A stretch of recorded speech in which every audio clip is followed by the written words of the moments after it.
All right, class, let's go to attention. How do you guys feel today? Awesome, sir. Let's back. Hope you guys are all doing well. We've got a brand new module starting today. We get to work on a lot of traditional opinions, and it's just going to be a blast. We got some Cinco Tiros to continue working on as our secondary curriculum, but let's get started with our warm-ups here. First, student creed. Set position. Student creed. Student creed, sir. Line 1. I pledge to develop myself in a positive manner. Line 2. I pledge to use what I learn in class constructively and defensively. Line 3. I pledge to foster friendships and contribute to my community. And back to start off, we're going to have 30 seconds of jumping jacks. I'll let you guys know what the second warm-up is halfway through, and hopefully we're going to have a quick transition from one to the other. So, ready? 30 seconds. 3, 2, 1, let's go. Nice way to get this heart rate up. Mostly warm-ups here that we can do up on our feet, actually. We're approaching that halfway point. So like I mentioned, this next warm-up is going to be 30 seconds of high knees. Again, our goal with these first couple warm-ups is just to have as little downtime as possible. Make sure that our heart rate has time to start building up, as opposed to having any kind of, breaks in between, I guess is the best way to say it. High knees in 3, 2, 1, and now. Try and keep those hands up. High knees again. We're going about 30 seconds here. When we hit that halfway point, which is actually coming up in 5 seconds, I'll let you know that since we're at the midpoint, the next one is going to be butt kickers. Again, 30 seconds, and our goal is to have 0 downtime. As soon as we're done with this, we're going right into those butt kickers. 3 seconds, 2, 1, and butt kickers. Again, keep those hands up. Excellent practice, right? Trying to build this habit, and then as we practice any kind of kicks, we've got that habit of keeping our hands in that position. Good, we're halfway through. We got under 15 seconds left. We're actually down to 10 seconds now. 5, 4, 3, 2, 1, and break. All right, next warm-up, we're gonna get a nice burn in our legs here. We're gonna have a static horse's stance. We're starting for 30 seconds. We're just gonna be alternating palm strikes. As you do this, make sure that your chambers pull back. So instead of just kind of doing this where my hands are out, and it kind of looks like I'm just kind of, patty caking, right? And I'm telling you to do it. There we go, right? Make sure that we bring this hand back to the chamber, bring it back into a chamber. Every single time, trying to still keep that technique sharp, even as we work the legs in our horse stances here. So, I got 30 seconds for it. Ready, set, and go. Nice little horse stance. Again, alternating palm strikes. Now your goal, sorry, there's the punch there, is to keep this stance nice and low. I can see myself on a screen here. I can see where I'm at in terms of height. If you have any way of kind of viewing where you're at, sorry about that punch again, try to do that. Try to keep this low stance. 4 seconds, 2, 1, break. All right, next one again is going to be 30 seconds, but this time, cross blocks, upward cross block and downward cross block. Going to be alternating between the two. Ready? And go. Upward cross block, pull those chambers back. Downward cross block. Upward, downward. Again, 30 seconds. Keep this stance nice and low. We're halfway there. Happy halfway, sir. 10 seconds left. Oh yeah. 5, 4, 3, 2, and break. Nice work, everyone. So, team, our message of the week this week is gratitude. There's 2 things that I'd like to talk about. First is just having the attitude of gratitude. 1, it's really fun to say. And 2, it's practicing being grateful for everything you have. The more, no matter how small it is, right? The more you appreciate that and the more that you actively think about what you have, you'll always have more. But if you focus on what you don't have, you'll always feel like you have less. So, attitude of gratitude. And there's one more quote that I want to have go with this. It's to always give without remembering and receive without forgetting. Meaning basically, when you give something to someone, the goal is not to remember that forever and hold it over them. I want to give something to someone out of the kindness of my heart, just to make them feel a little bit better, right? But when I actually get something, when someone goes out of the way to give me something, I want to remember that for the rest of my life.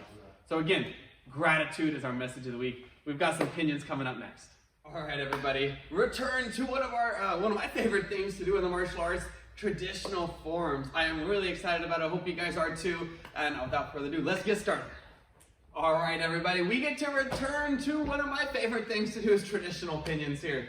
And we're going to be working on Pinion 2 Part A. So we're actually going to be going through the first 6 moves in this 15-move pinion. Furthermore, I'm going to be facing towards you for the first 3 moves. So for the first 3, I'll be facing towards you, and I'm going to make everything mirrored. That means if I use the hand that's on the right side of your screen, that means use your right hand. If I use the leg that's on the left side, that means use your left leg. All right, so you can follow along nice and easy for those first 3. For moves 4, 5, and 6, 2 of those are going to involve rotating. I'm going to be turning to face one side or the other. And so for those ones, I actually will, and I'll remind you as we get to it, I'm going to turn around and face towards the wall. That way it takes a little bit of the guesswork out of which foot turns and which direction it turns. So again, first 3, I'm facing towards you. I'll mention it again, I'm mirroring you. For the last 3, as I turn and face towards the orange wall, I won't be mirroring you, okay? It'll make sense as we go through, don't worry. So let's go ahead and jump into moves 1, 2, and 3 here.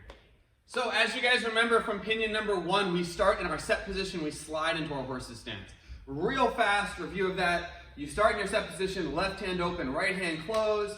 We're going to step out with the right foot as we do our upward cross block, and we sink into our stance. So that's our slide into a horse's stance. Now, moves 1 and 2. 1 is going to be a double punch, and it's going to go down to the ground. 2 is a double back knuckle that goes right out in front of us. And for both of these, as the person in front of me right now, you're going to see the backs of my hands. All right, so instead of punching here where you can see my palms, I'm going to rotate them over, then I pull them up, double back knuckle for 2. So when I say 1, let's do that double punch, we say 1, sir. When I say 2, we do the double back knuckle, we say 2, sir. Ready? And 1, 1, sir, 2, 2, sir. Good, again, 1, 1, sir, 2, 2, sir. One more time, 1, 2, 1, 2, sir. Awesome. Now, move number 3. It's going to be a palm block with our left hand. The right hand is going to be in a chamber. So right hand chambers, left hand palm block. So we just finished 2. Chamber and palm. Good. Let's do all of those. Ready? And 1, 1, sir. 2, 2, sir. 3, 3, sir. Nice. One last time, guys, from that set position, and you'll note that I'm stepping off to the side for this. It's because every time we slide into a horse's stance, it's always with our right foot. Since I'm mirroring you, as I step, I center a little bit more, all right? So just so you know why I'm coming way over here to the edge if it's not clear on that. So we start set position, and slide horse stance, and double punch. 1, 1, sir. Double back knuckle. 2, 2, sir. Palm block. 3, 3, sir. All right, I think we're ready. We're going to move on to moves 4, 5, and 6. And again, like I mentioned at the beginning, for these ones, I'm actually going to turn around and face towards that wall, so it's easier for you to follow along with my rotation and how I step.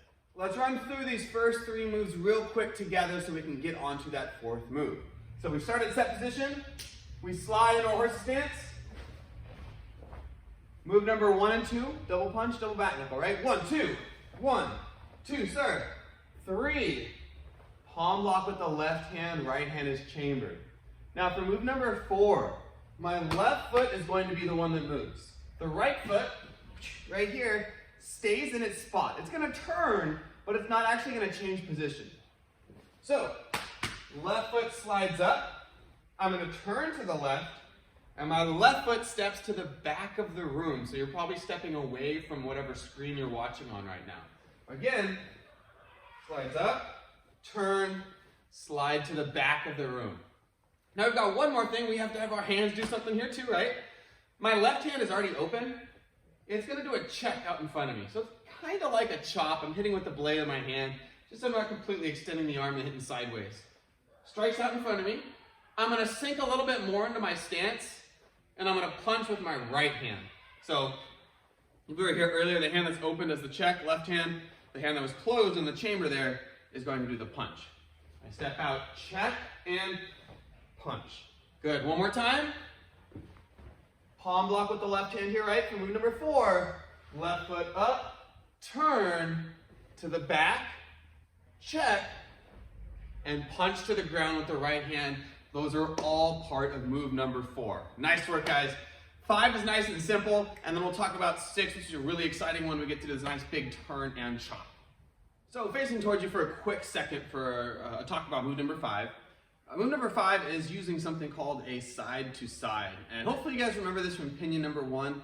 If my memory serves me correctly, move number 8 was our side to side. But recapping what that is, if I have my hands chambered here, I'm gonna bring one hand over the top, and this is a side to side. I can go the other side as well. The actual technique is an elbow strike going behind me. So if I turn, watch as this one comes to my side, it strikes behind me. And that's gonna be true no matter what side I'm on. So I got that elbow going behind me, right into the chamber, other hand on top. Awesome. Let's go ahead and do that real quick. So the end of move number 4, we had just punched down with that right hand.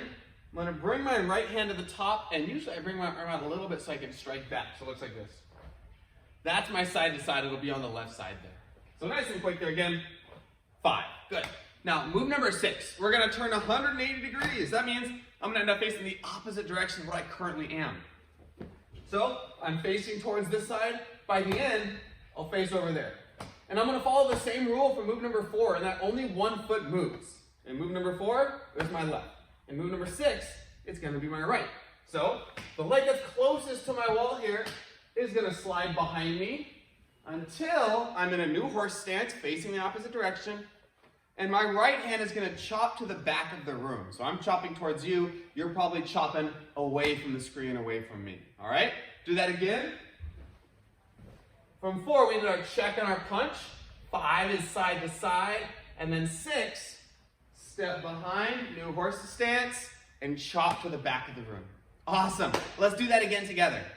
So I'm starting facing towards this wall, follow along, step position, slide into horse stance, and 1, 2, 1, 2, sir, 3, 3, sir. Remember, left hand palm, right hand is in the chamber. This one, the open one, is gonna do the check. The closed one does the punch for move number 4. And 4, 4, sir. 5, side to side, left side. And remember for 6, I'm gonna turn around 180 degrees, chop to the back of the room. Right foot only, step straight back, chop to the back, 6, sir. Nice job, guys. So that is it for Pinion 2 Part A. We got those first 6 moves under our belt. Practice them as much as you can. That's what we're tip testing on next week. Good rule to remember. It's true for our first 6 moves here. Only 1 foot moves at a time. All right? Only 1 foot will move in any count. There are exceptions to that. We will see the first example of that when we get into Part B. But for right now, only 1 foot moves at a time. When we slid into a horse stance, it was the right foot. When we did our move number 4, the left foot came in and back. And then for move number 6, the right foot was the one that slid all the way behind us. So, nice way to remember, kind of double check to make sure we're doing these moves correctly. 1 foot moves at a time.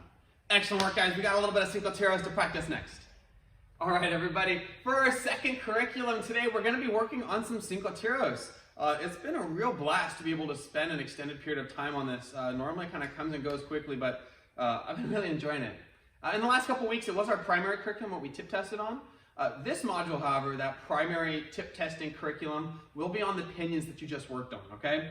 The secondary curriculum, just something to supplement it, is going to be the stick work, our cinco tiro. So let's jump right into this. So I know you guys have had a chance to work on different strikes, different angles. Some have worked all the way through angle 5, some have seen multiple versions of angle 5, and some of us have only seen up to angles 1, 2, and 3.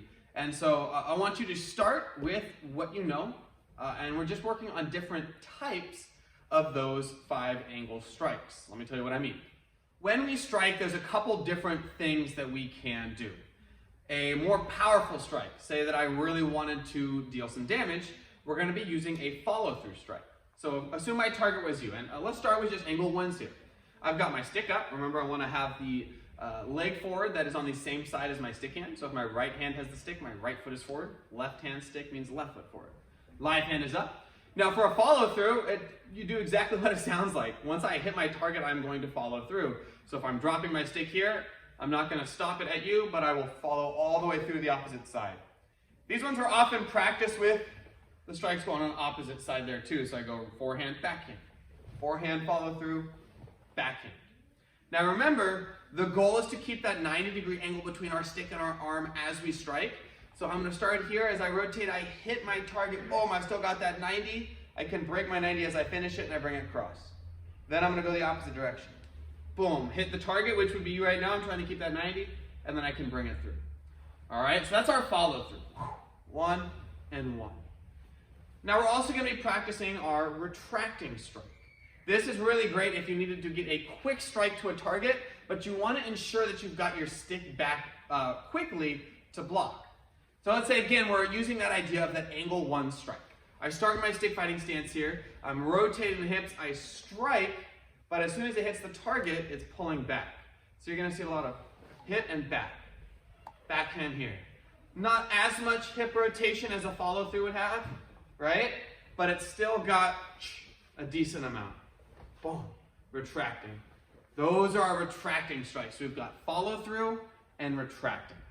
So for the next 45 seconds here, again, whatever strikes you know, I'm going to stick to just angle 1 and 2. I know 3, 4, and 5, but I think the simpler I keep it, the better, right? So I actually encourage you to do the same thing.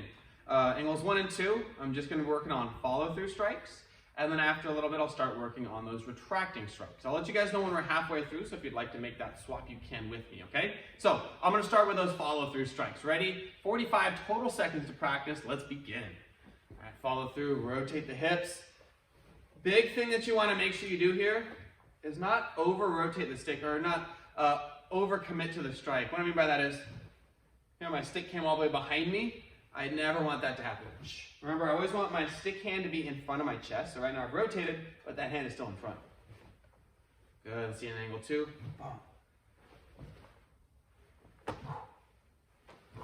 There we go. This is where some twirls come in handy too. I'm sure you've noticed, especially with those angle 2s, that I would strike down and bring it back up around. I'd strike down, quick forward twirl, and look where I'm at. Right? Boom, angle 1, angle 1. Now retracting strikes. Hits the target and it pulls back. While that may not do the same level of damage, let's say that I'm in a stick fight. Let's say I'm patent stick fighting. These are your go-tos. Or if I wanted to, right, still, even if you hit someone with a hand with that, right, that's going to do some damage, and I'm back to a position where I could block a counter strike. Again, retracting strikes. And break. I believe that was our total 45 seconds. I think I actually went over a little bit. Having too much fun. But again, that's what we're practicing this module right now, is where we're looking on those follow-through strikes and the retracting strikes. I'm just focusing on angles 1 and 2. So, nice work with the Cinco guys. We got some announcements coming up. You guys are going to be nice and simple today, right? We had tip testing last week. If you did not get a chance to submit your video, make sure that you do that as soon as possible. You've got through the end of this week technically, but of course, the earlier you get it in, the better, right? We worked on different twirls. And now this week we're starting up our pinions. Again, that's what our primary tip is going to be on. Or that's what the primary curriculum is, and that's what our tip is going to be on. So tip testing for those pinions will be next week, just on part A, what we worked on today. We'll continue to build off that in the following module. So excellent work today, everybody. Let's come to attention, and let's bow out. Class dismissed.